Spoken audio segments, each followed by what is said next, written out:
Primera vez que aparece mi nombre y no aparece Carlos Peña. Ya. Bueno, vamos a partir la ayudantía de hoy, la penúltima ayudantía del curso, y vamos a ver un ejercicio de una demostración de las líneas de fluencia y unos ejemplos de conexiones de momento de la guía de diseño número 4 de la ISC. Entonces voy a compartir pantalla. Eh, Listo. Entonces aquí tengo el... Voy a hacerle más zoom para que se vea bien. ¿Qué tenemos acá? Ya, el ejercicio que vamos a ver es una placa rectangular. Es la aplicación de las líneas de fluencia en una placa rectangular que se encuentra simplemente apoyada en los cuatro bordes. Presenta un largo de 2L y un ancho de L. Y lo que se puede ver aquí, las líneas que aparecen aquí en el centro son las líneas de fluencia que provocan el colapso de esta placa.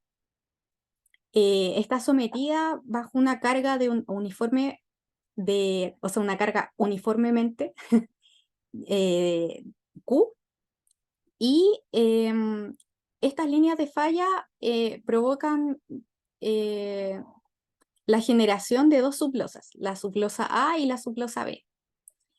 ¿Qué más puedo decir respecto a las líneas de fluencia? Bueno, estas fueron pensadas para las losas de hormigón, pero se está viendo la aplicación en las placas de acero. Y ya, sigamos. ¿Qué más? Por simplicidad se asume que toda la plastificación se concentra en las líneas de fluencia, que son estas, que es donde se generan también los máximos momentos. Y en los demás sectores permanecen elásticos. Ese va a ser nuestro primer supuesto del ejercicio. Entonces, claro, como yo decía acá, que por simetría tenemos dos tipos de sublosa, que es la A y la B. Y la situación de la deformación, producto de la carga distribuida, es de este tipo. Entonces aquí aparece una deformación delta hacia abajo, que corresponde, sí, línea de delta hacia abajo, aquí y acá, simétrico.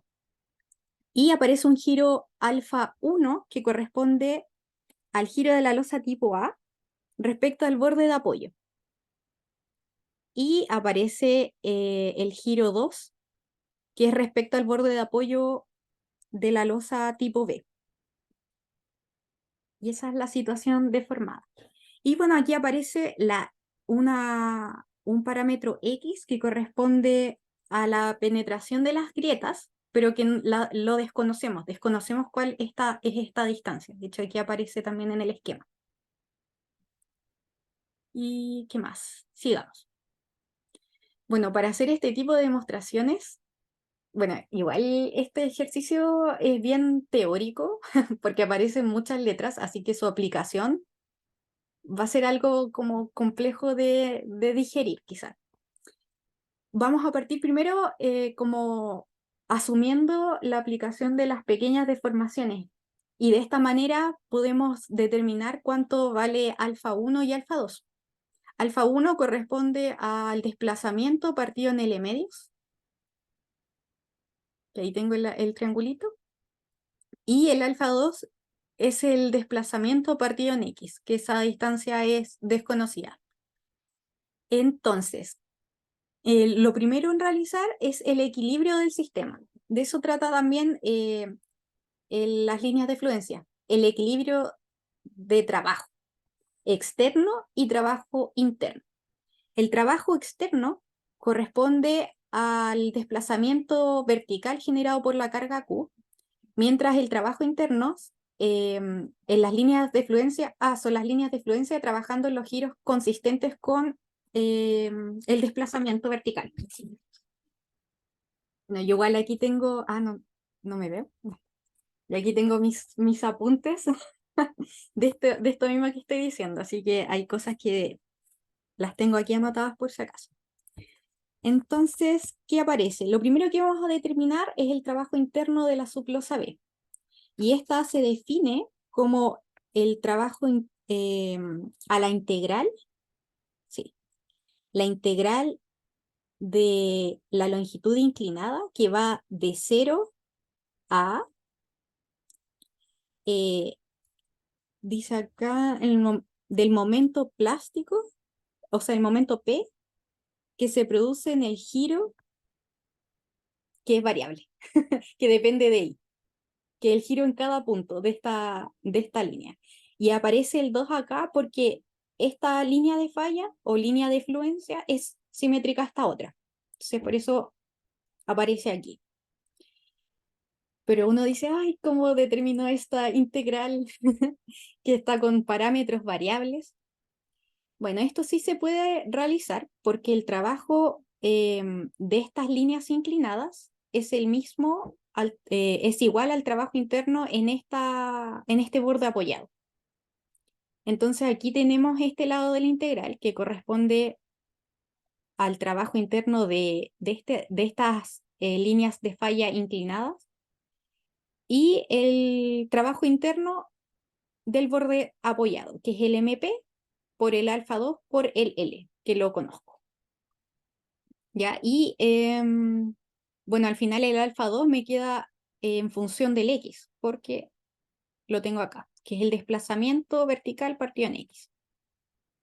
Entonces aquí me dice, el trabajo de MP, la longitud inclinada, que es esta, y en los giros variables es equivalente al trabajo de MP en el borde del largo recto. Ay, me están llamando. Ya, en el borde del largo recto, que es este de acá, y giro constante, que ya lo conozco. Bueno, y aquí está como el despece de cómo se deforma en esta zona. Entonces aquí está la longitud X y el giro con el momento P y el desplazamiento vertical, que es lo mismo que teníamos aquí arribita, que es esta situación. Entonces, bajemos para, para ver lo siguiente. Entonces, lo que continúa es determinar el trabajo interno, pero de la subglosa A. Bueno, ahí está el trabajo interno de la subglosa B en función de X, que lo desconocemos. Y aquí ocurre exactamente lo mismo. Entonces, el trabajo interno de estas líneas de fluencia es equivalente al trabajo interno del borde simplemente apoyado, que es el de 2L. Y termina resultando un trabajo interno de 4 MP por el desplazamiento vertical. Ya, y este caso no depende de X porque aquí arribita el alfa 1 es desplazamiento partido en L medios.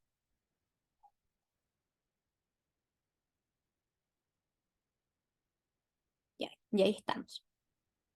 Entonces al final el trabajo interno total, que es lo que yo requiero, es el trabajo interno de la subglosa A más el trabajo interno de la subglosa B y aparecen dos porque tengo uno acá y otro acá arriba y uno aquí a un lado y aquí al otro lado.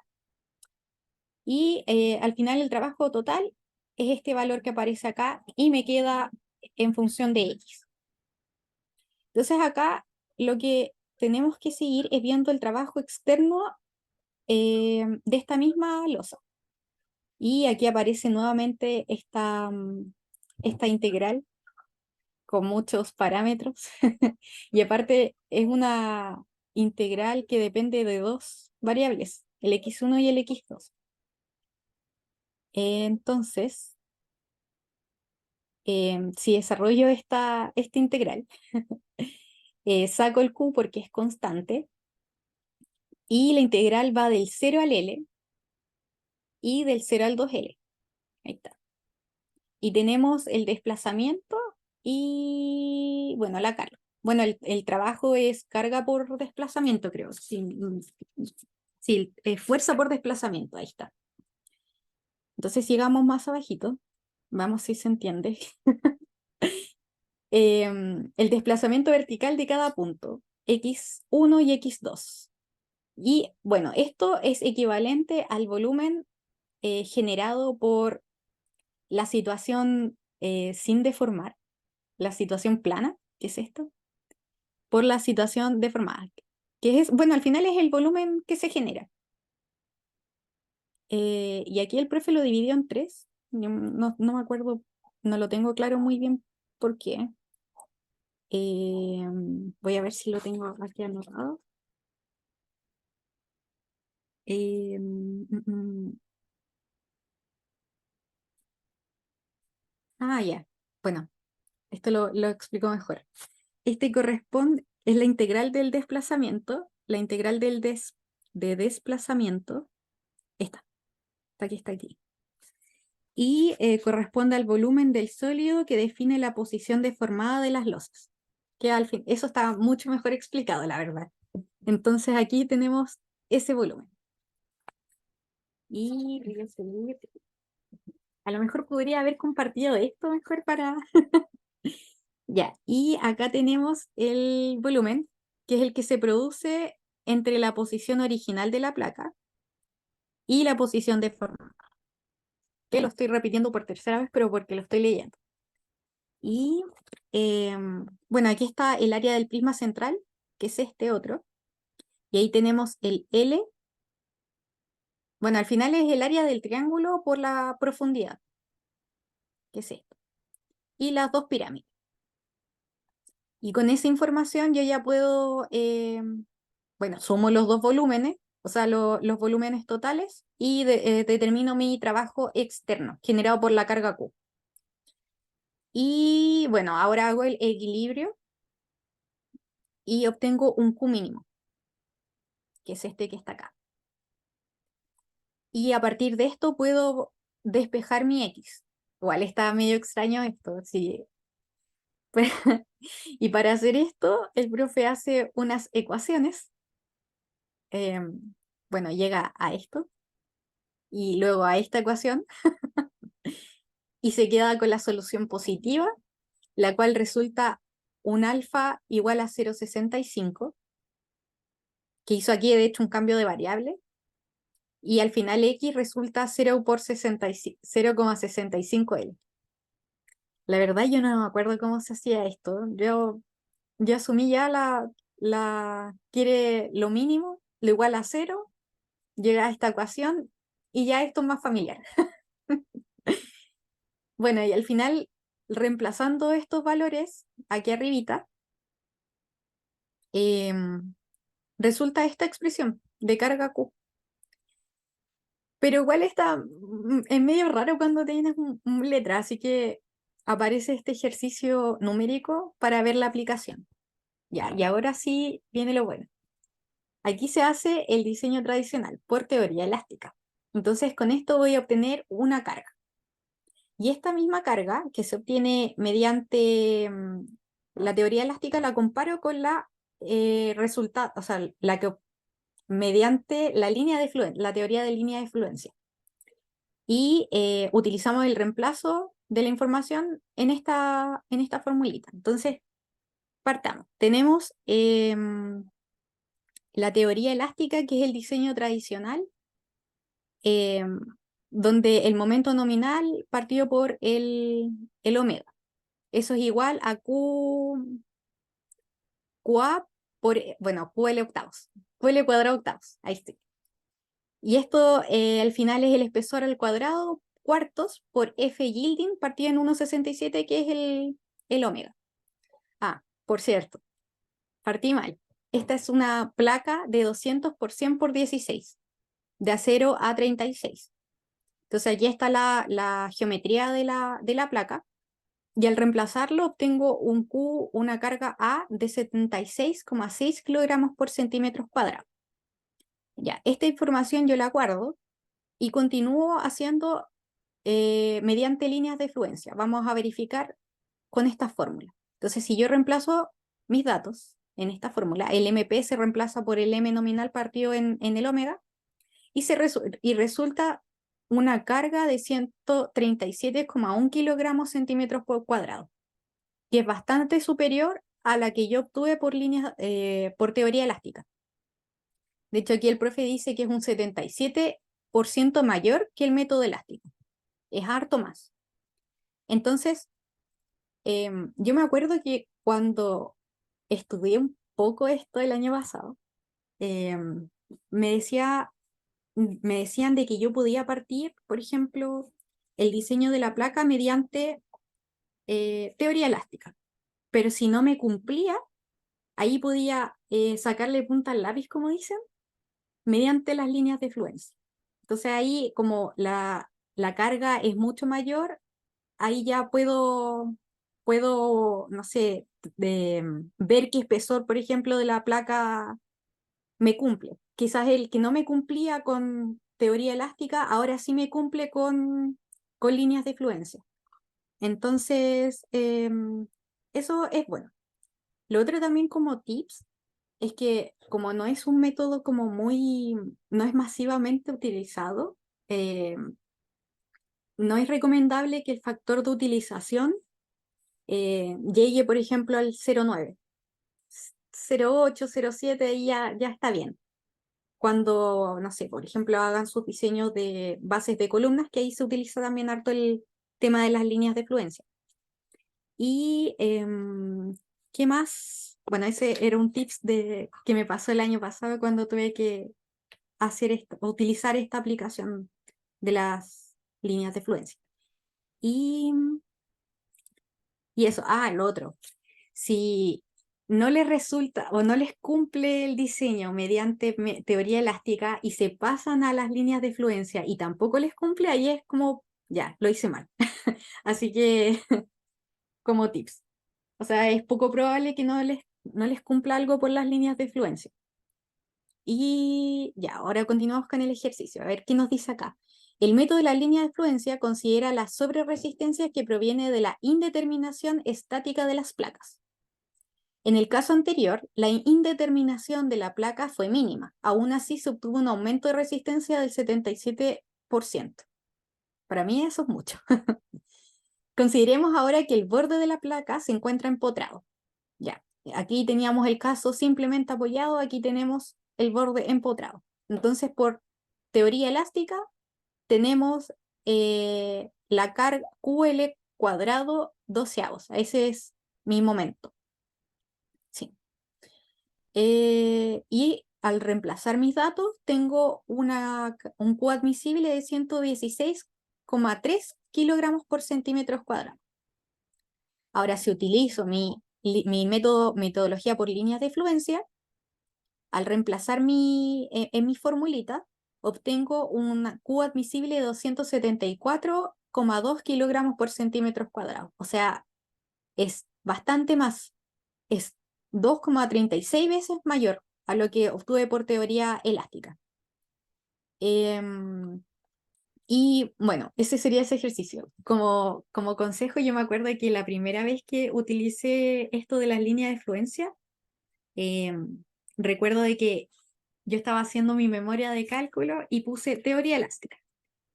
No me cumple. Y después puse líneas de fluencia, me cumple. Y ahí me dijeron que no, que yo no tenía que poner los dos métodos. Eso es como un tips, la verdad. Em, Porque al final en una memoria de cálculo va que te cumpla todo, esa es la idea. No va a aparecer algo, no me cumple, pero si hago esto otro, ahora me cumple. Así que para que tengan Ah, cuidado cuando hagan sus memorias. no poner ahí el paso a paso. Claro, claro, el paso a paso, que quede solamente acá o si se utiliza el Excel que quede en la parte gris, en la parte de los pensamientos. Ya, para acordarse. ¿Y qué más? Bueno, eso es como mi experiencia personal con esta metodología que la verdad todavía estoy digiriendo porque es un poco igual enredada.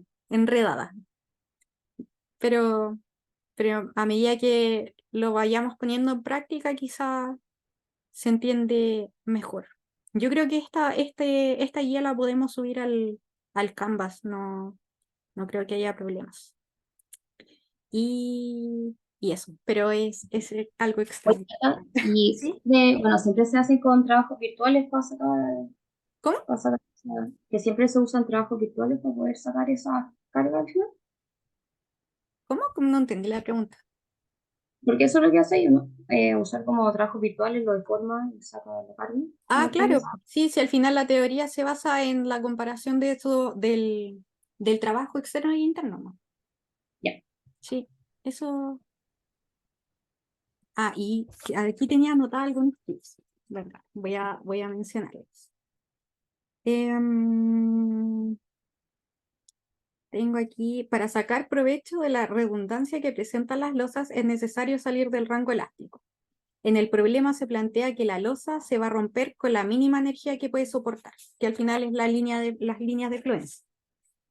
Esto es solo aplicable cuando no importan las deformaciones, porque eso también es importante. Si se dan cuenta, em, yo aquí estoy obviando la deformación, pero si la estructura es como, no sé, algo muy complejo, esa deformación se podría también disparar y bueno, esta metodología es sensible a las deformaciones, así que hay que tener cuidado con eso.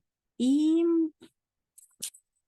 bueno, no se pueden evaluar las deformaciones con esta teoría. ¿Y qué más tengo anotado por acá? Yo siempre anoto mis tips, por si acaso. Eh, bueno, el método no entrega deformaciones, que son las desventajas. Eh,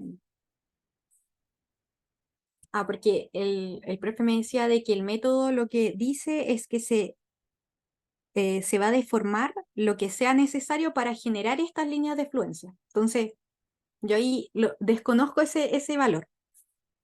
¿Y qué más? Ah, ya, bueno, que mientras se presenten mayores redundancias, que son las líneas de fluencia, eh, se tendrán mayores posibilidades de entrar al rango inelástico y la carga que hace a colapsar, que es la carga Q que nosotros tuvimos en estos ejemplos, va a ser mucho más grande. Y qué más, a ver, tengo un no olvidar. Ya, esto es importante. La diferencia entre las dos teorías, que es la elástica y las líneas de fluencia, es que la teoría elástica no reconoce la amplia hiperestaticidad de las losas. Eso también es importante. Es por este motivo que las líneas de fluencia le sacan mucha más resistencia a la teoría elástica, que bueno, que fue lo que fuimos viendo en los ejemplos, que en el primer caso era un 77% mayor que lo obtenido mediante teoría elástica, y en el otro caso que estaba empotrado es 2,33 veces, o sea, es harto. ¿Y qué más tengo aquí como tips? Mm, mm, mm.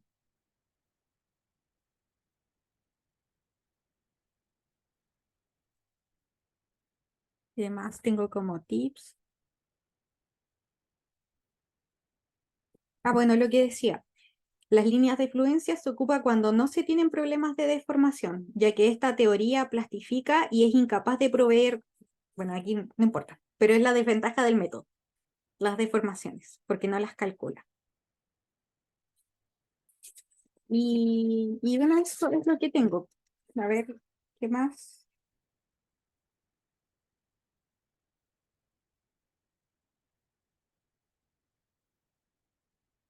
Ya, eso les puedo compartir, es lo que tenía como tips anotado en este ejercicio, que fue bastante teórico. Ya, mejor vamos a pasarnos ahora a la guía de diseño número 4. No sé si se ve la pantalla. Se ve la guía de diseño, ¿cierto? Sí se ve. Ya. Bueno, esta es la segunda edición y esta es la aplicación de conexiones de momento ante cargas sísmicas y de viento. Em, em, em, ya. Bueno, aquí tenemos, voy a irme al esquemita que está más abajo de las conexiones de momento. Se ven tres casos acá en esta guía, que son los que aparecen aquí en la imagen. Bueno, yo cuando me hablan de conexiones de momento, yo me imaginaba siempre conexiones empernadas, alas, alma y ya. Y los empalmes también, con muchos pernos. Pero esta es como otro caso de conexión de momento, donde tenemos esta placa que va soldada al ala de la columna. No, no, perdón, va apernada al ala de la columna y la viga que llega a la columna va soldada a esta placa. ¿Ya? Esta placa tiene o sea, esta conexión tiene ventajas porque es fácil de realizar en terreno. Así que es bien práctica, porque de taller llega toda como la unión soldada y uno en terreno solamente coloca los pernos y es bastante económica. Entonces aquí tenemos tres casos, que son cuatro pernos, em, cuatro pernos. Aquí tengo otro caso con cuatro pernos, pero rigidizada, con estas alitas que tengo. Y tengo otro caso que son ocho pernos, rigidizada, con las alitas. Y sería, bueno, ahí tengo también las rigidización, ¿cómo se llama? Placas de continuidad, que eso también es importante ahí con la zona panel y todo el show, pero estas cosas no aparecen en esta guía de diseño, creo que aparecen en la guía 13 no, no estoy muy segura, pero a medida que vayamos bajando, a lo mejor ahí aparece. Entonces, bueno, ¿qué más de esto? Ya, bueno, las conexiones de momento son capaces de transferir un momento interno o reacción externa a través de la unión o el apoyo. Y la normativa, la 427, reconoce dos tipos de conexiones de momento, que las voy a mostrar. No sé si se ve la norma 427. ¿Sí? Sí, Ya, bueno. Ya,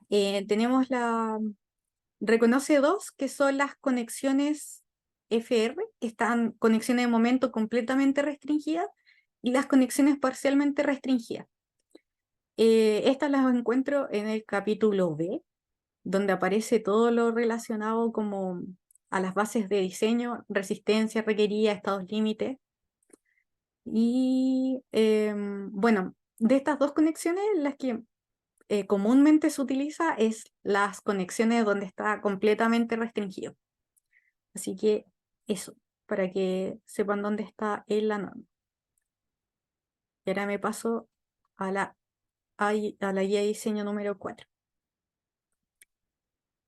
Bueno, ¿qué más? Eh, ah, ah.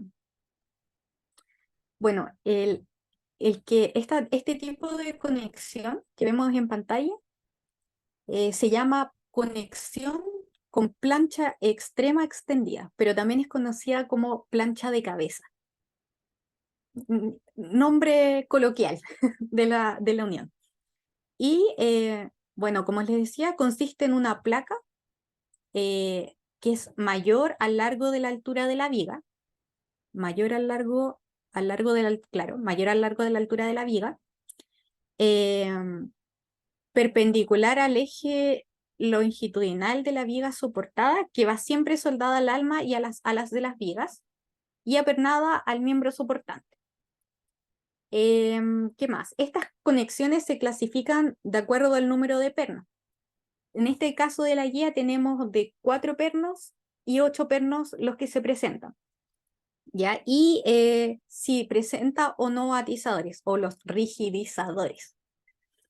Y bueno, hay otra guía de diseño que presenta como distintas configuraciones con más pernos, que es la guía de diseño número 16, que también se puede consultar. Pero tengo entendido que esa guía no considera cargas cíclicas así como con sismo y cargas de viento. Así que eso. Bueno, aquí esta guía nos presenta como las ventajas y desventajas de este tipo de conexión, pero yo me quedo con la ventaja de que es mucho mejor que es más práctica al momento de realizarla en terreno. Viene lista de taller y adiós. Me olvido de la conexión. No me olvido. Que recuerden que si la hace taller, ustedes tienen que recibir como una memoria de cálculo y aprobar ese tipo de conexión, etcétera, etcétera. Pero bueno, me olvido de la conexión. Y bueno, aquí aparece un poco de la literatura, Acá, ¿Sí? sí, mostrando la guía 4. ¿Eso es lo que están mostrando? Sí, la guía 4. Ah, ya, es que está Sí, pegado en la, ¿cómo se llama? Ahí sí. sí, Ah, ya, perfecto. Que ya. pensé que se Oh, había que... me estaba asustando, pensé, no estás mostrando nada.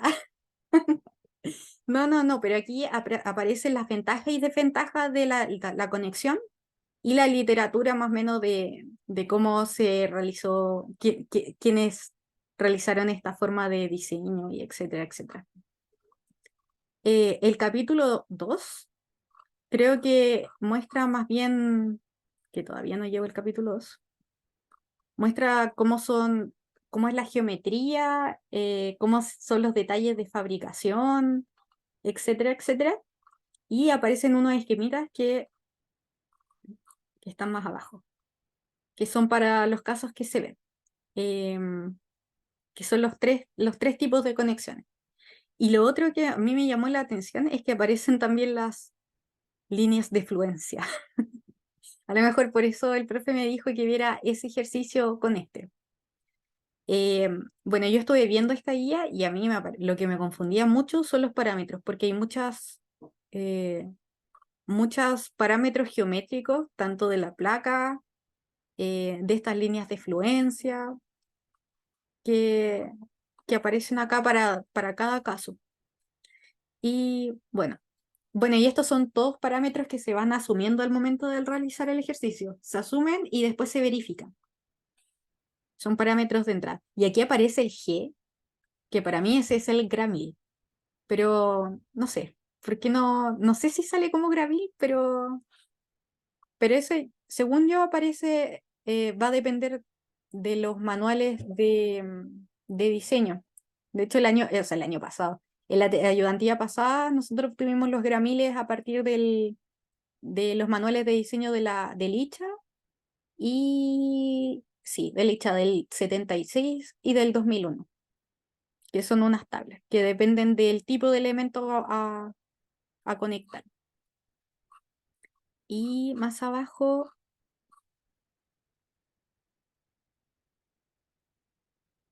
sí, bueno, aquí está la geometría de la placa. Y esta es la placa con 4 pernitos. No, esta es con 8 y esta es con 4. Tengo dos externos y dos internos.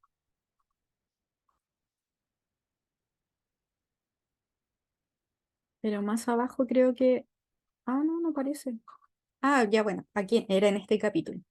En este capítulo está el paso a paso. De hecho, eso es lo que me gusta de estas guías como de diseño, porque es como teoría, ejercicio, y en la teoría hay un capítulo en que te dice todos los pasos a realizar, y los ejemplos es lo mismo. Paso 1, vamos a calcular esto. Paso 2, tum, tum, tum. Y así.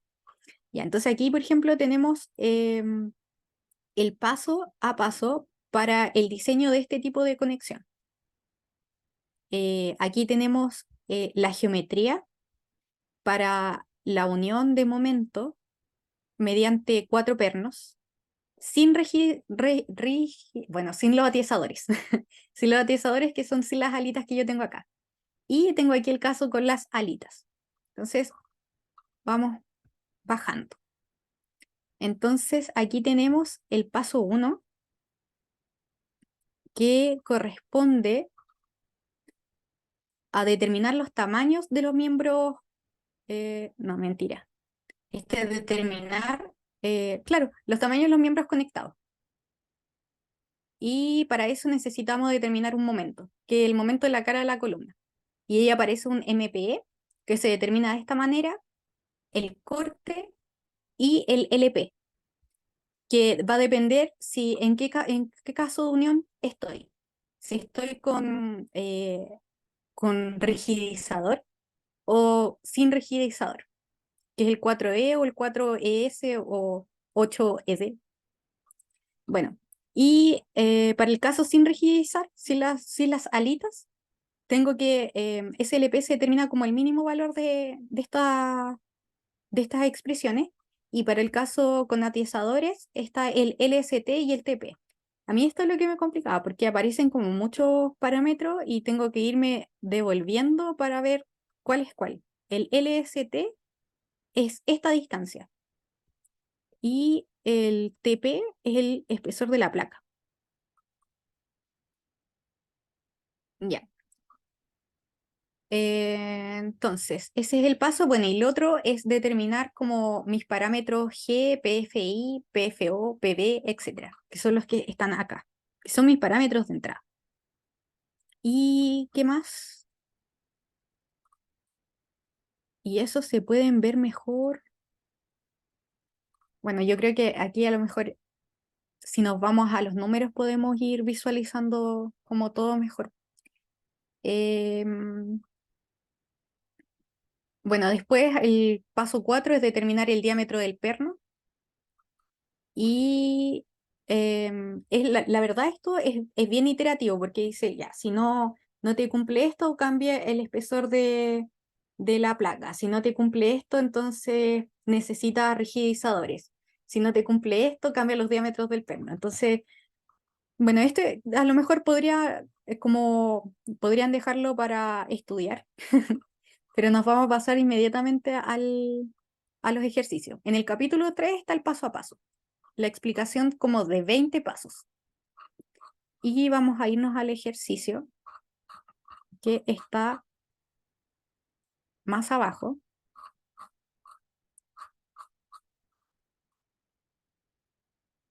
al final. Ya, aquí está.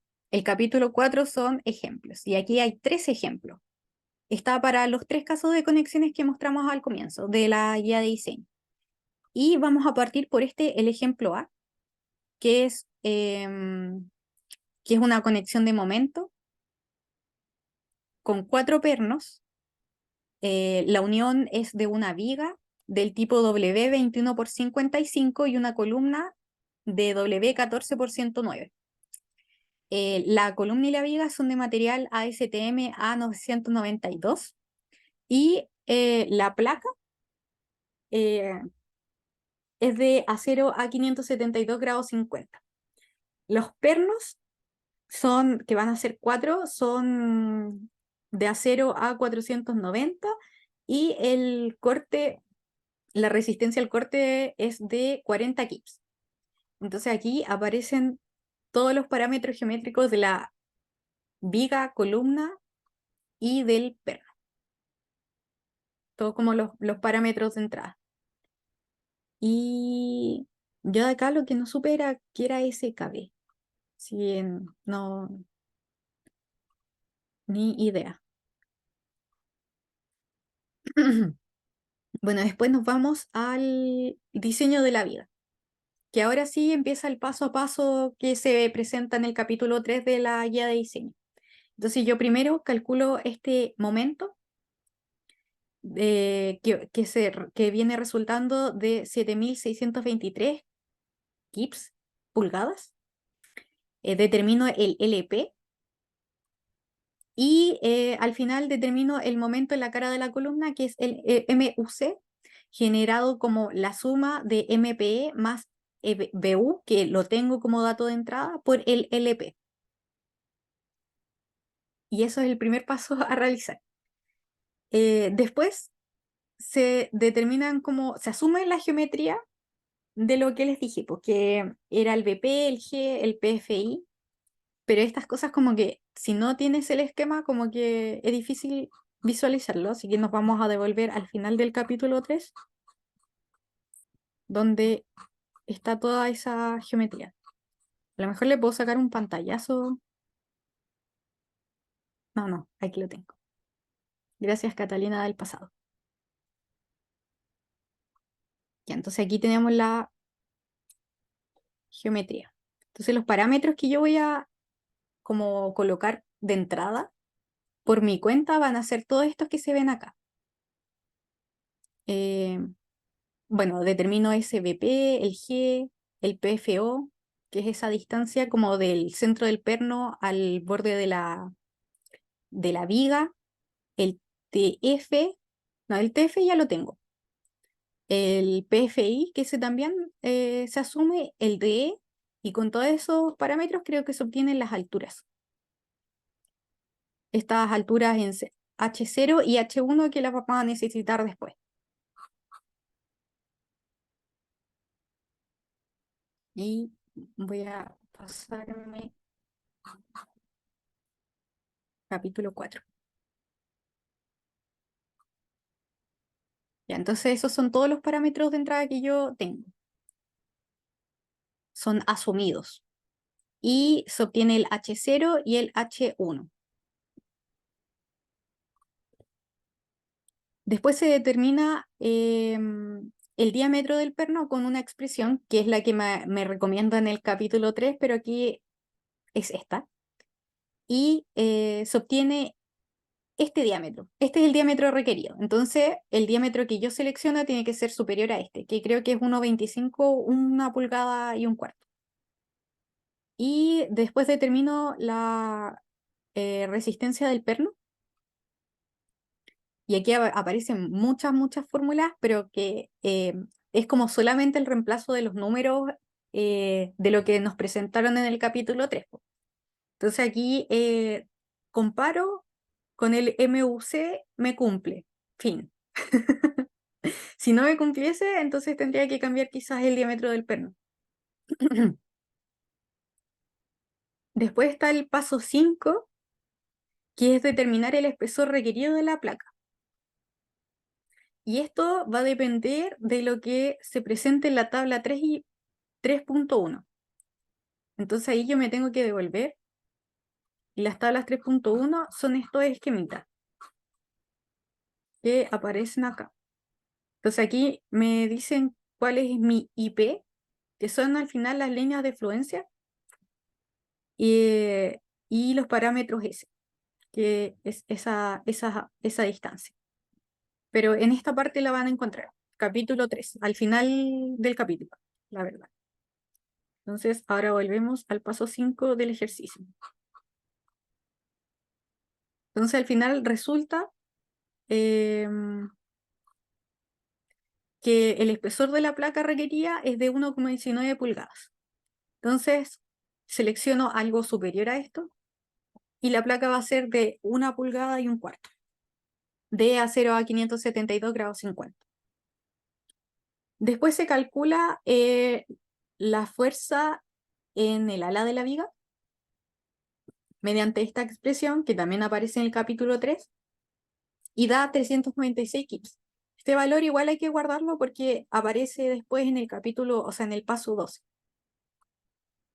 Y el paso 8, ven como decía, este ejercicio es paso a paso. Todo lo que salía en el paso a paso del capítulo 3 aparece acá en el ejercicio numérico. Entonces acá determino la resistencia de la placa, creo. Sí. Y resulta que cumple. Pero aquí yo tenía algo anotado. En capítulo 8, o sea, en el paso 8 dice, ya bueno, que si no satisface esa expresión, que en este caso sí cumple, habría que cambiar el ¿qué dice acá? Aumentar el espesor de la placa. Y después el paso 9 corresponde a comprobar la resistencia a la rotura de la placa en los 4 pernos extendidos. Y la expresión es esa. Sí, creo que sí. Y bueno, aquí tengo que ver si... sí. Ya, es el corte en la placa. Entonces ahí tengo el FU medios. Y esto cumple, porque 198 es menor a la resistencia por el factor de mayoración, que es 304. Después me paso a la rotura por corte y, y bueno, lo chequeo. Y el capítulo, o sea, el paso 10 me va a decir si, o sea, dependiendo de la conexión, tengo que realizarlo o no. En este caso, como es una conexión sin rigidizar, sin las alitas, me lo salto. Pero si tuviese el caso rigidizado, tendría que verlo. Y ese paso, que está más arriba, me voy a ir igual al capítulo 3 para que lo veamos. Em, ¿Se ve cierto? Sí, ya.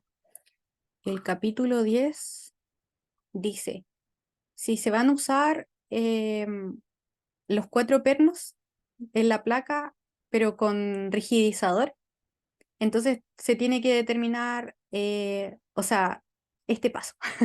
Entonces el espesor requerido de esas atiesadores se va a determinar como de esta manera. Y tengo que satisfacer los criterios de pandeo mediante esta formulita. Pero creo que aquí algo me falta. Este es el paso punto 10.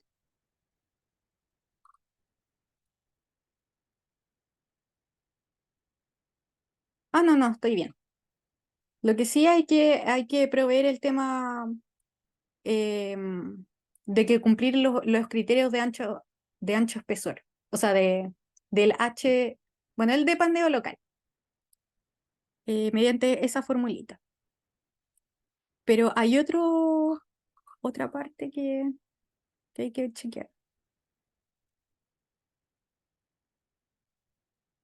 Ya, bueno, entonces por eso me lo salto en este caso porque el ejercicio no lo requiere.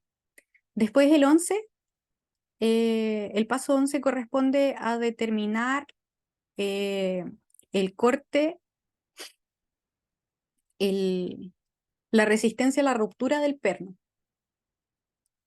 Em, y se determina mediante esa fórmula y veo si me cumple o no me cumple. Si no se satisface esa relación, entonces ahí se tiene que aumentar el diámetro del perno. En este caso no es necesario, así que nos mantenemos que en el que se había propuesto inicialmente. Después el paso 12 es la resistencia del aplastamiento del perno. Entonces aquí aparece la formulita eh, por aplastamiento y bueno, me cumple. Después el paso 13 es el diseño de la soldadura del ala y la soldadura del alma, de la viga a la placa, ya que en este caso resultó una soldadura filete de 5,16 pulgadas para el caso del alma de la viga a la placa. Y para el caso de las alas a la placa, dice utilice el CGP, en la soldadura CGP. Eso no lo sé, pero me quedo con esta otra que la conozco, que es soldadura filete. Y bueno, después con eso empiezo a verificar el diseño de la columna. Y el capítulo, o sea, el paso 14 dice que es la verificación de la columna ante la flexión, creo. Sí. Y estas fórmulas aparecen en otras tablas, que es la tabla punto 3, o sea, 3,4 que está en el capítulo anterior y está acá. Y como nosotros no tenemos rigidizador, no tenemos las alitas, entonces las fórmulas a utilizar son estas que aparecen acá. En caso contrario, tendríamos que utilizar las de acá abajito. ¿Y qué más? ¿Qué más? Ya, y bueno, aquí se determina el espesor resultando al final que se requieren, creo que estos son los atizadores de continuidad, parece. Bueno, rigidizar las alas.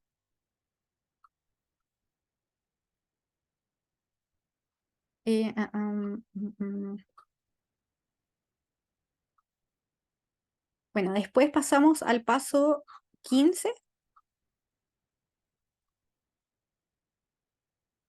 Y el paso 15 dice que, bueno, esto aquí es para determinar la fuerza requerida del rigidizador. Pero esto igual se va a obtener como en el paso 19, parece. Sí, en el paso 19 que todavía no vemos. Pero aquí está la fuerza del rigidizador. Entonces acá calculamos la resistencia de las alas de las columnas y resulta esto. Después el paso 16 es calcular la resistencia en el alma de la columna. Y bueno, aquí también dice que necesitamos como las placas de continuidad.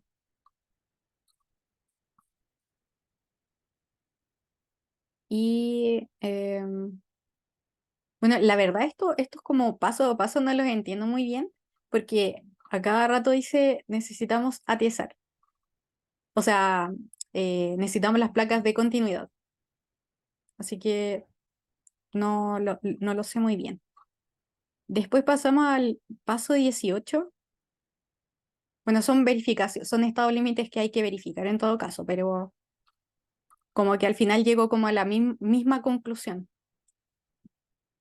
Y el paso 18 es la resistencia al aplastamiento del alma de la columna, sin rigidizar. Y esta formulita va a depender de si la carga el FFU, que calculamos como en el paso 5, está aplicado a una distancia mayor o igual de DC medios. Y ese DC medio es un valor geométrico que está más arriba. Y bueno, se utiliza esta fórmula, pero supone que ahí tengo dos casos y va a depender de dónde esté aplicada o sea, de la distancia donde se aplique la carga. Y bueno, si no se cumple ese requisito, entonces las placas de refuerzo del alma de la columna son requeridas, o sea, las placas de continuidad, que son esas plaquitas que estaban en la conexión 3 de los esquemas del comienzo.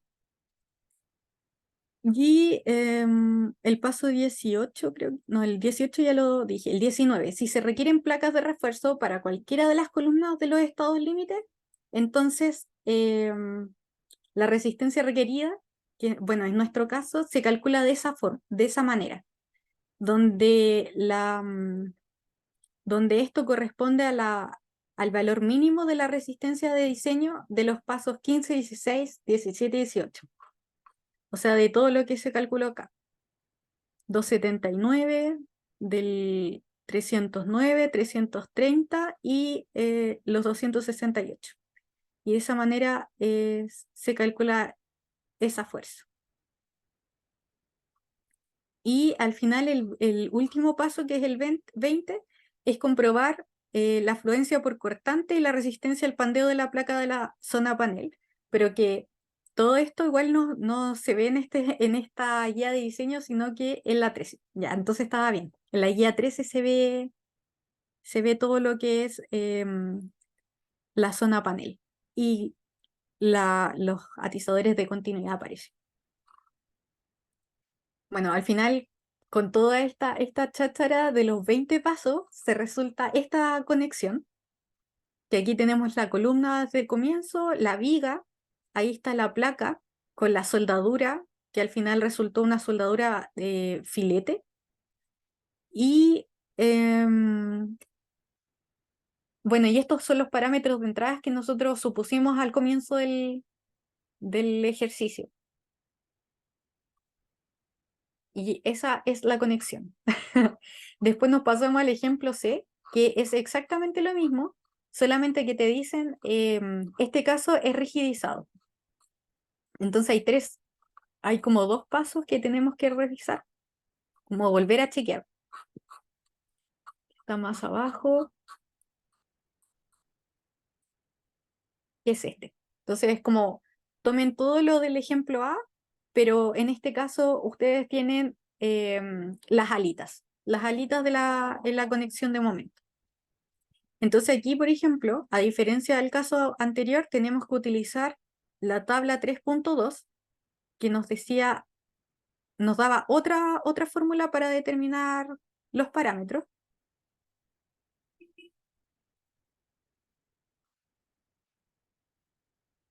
Porque ahora estamos en esta situación. Entonces aquí están las fórmulas a utilizar para el caso de el diseño de la placa. Y esta es la fórmula para las líneas de fluencia. Y va a depender, bueno, tenemos dos casos que va a depender de la distancia de E y S. La distancia de E es esta a este otro lado, que es la distancia como del perno al borde, y el S es la distancia eh, desde el centro del perno al término como de la línea de fluencia.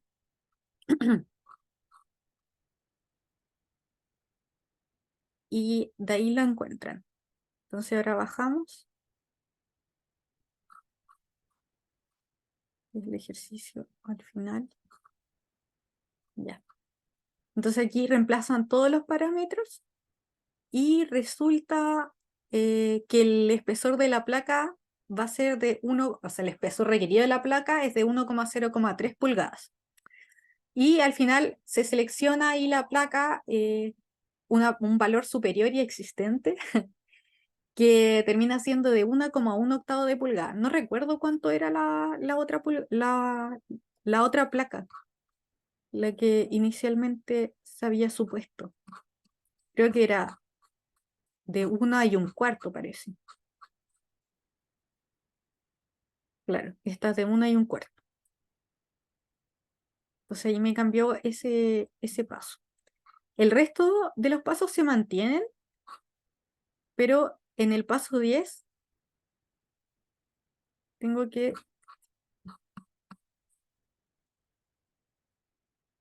volver a revisarlo. Y creo que me pasé el ejercicio. Sí, me pasé. Ya, entonces aquí volví a determinar el espesor de mi placa porque me cambió la situación. Y acá en el paso 10, que nosotros lo saltamos porque decía que si nosotros no íbamos a tener las alitas, nos saltáramos este paso. Pero en este caso, como las tenemos, aparecen estas formulitas, ya que es el determinar al final el espesor de esas atiesadores que van desde la viga al ala de la columna. Y, y bueno, aquí se determina el LST, que es el largo de la placa, y el HST, que creo que era la altura. Y bueno, aquí también se verifica el pandeo de la, de la placa que se tiene que cumplir. Y al final resulta una rigidizadores de esta manera. Las otras verificaciones igual se tienen que hacer, solamente que como el ejercicio es exactamente el del ejemplo A, aquí solamente aparecen estos casos que había que modificar por esta pequeña, por estos pequeños atiesadores. Y bueno, ahí está la soldadura, que al final termina siendo de 5,16 pulgadas. Bueno, y ahí tenemos la misma columna, la misma viga y los cuatro pernos, pero aquí nos aparecen estas alitas. Entonces ahí está el LST que les mencionaba, el espesor de la placa que nos cambió, y bueno, todos los parámetros anteriores debiesen mantenerse. Lo mismo que se calculó en el ejemplo A. Pero bueno, eso, igual yo creo que lo complicado son los parámetros que aparecen acá y las imágenes que hay que ir buscándole y dónde está tal cosa.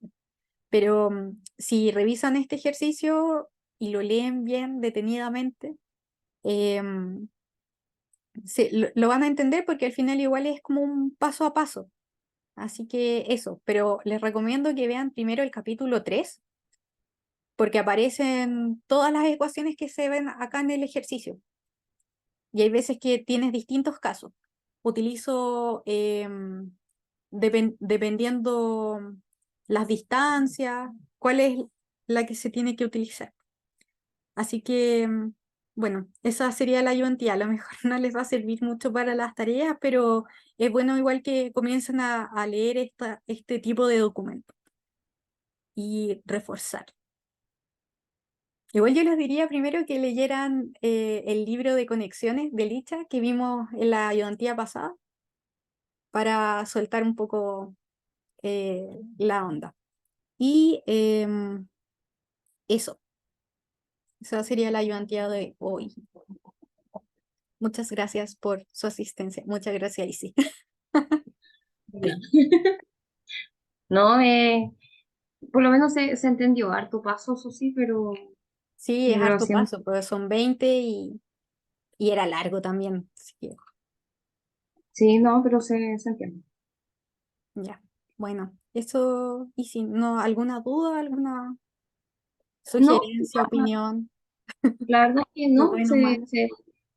no, se entiende bien. Hay, obviamente como que mirarlo más y como ir haciéndolo y como ir analizando ahí cada parámetro, pero se entiende bien.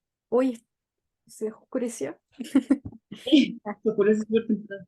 sí, bueno, Sí, o sea, yo creo que lo voy a tener que mirar de nuevo. Era harta sí, cosa. pero allí son 3 ejemplos los que aparecen. No, son 4 ejemplos. Tenemos el de las 3 conexiones y el último es de 8 pernos. Pero de todas maneras, igual a lo mejor para la zona panel, todo eso, revisar la guía de diseño 13, la guía de diseño 16, que es como cuando tengo como más pernos, porque estos son casos como bien puntuales, y eso sería. Bacán. Bueno, igual fui anotando, así que cualquier pregunta, Sí, cualquier te la- cosa al correo voy a estar atenta, así que eso hice. Gracias, Cata, Mucho como siempre. éxito en las últimas tareas, que ya no queda nada.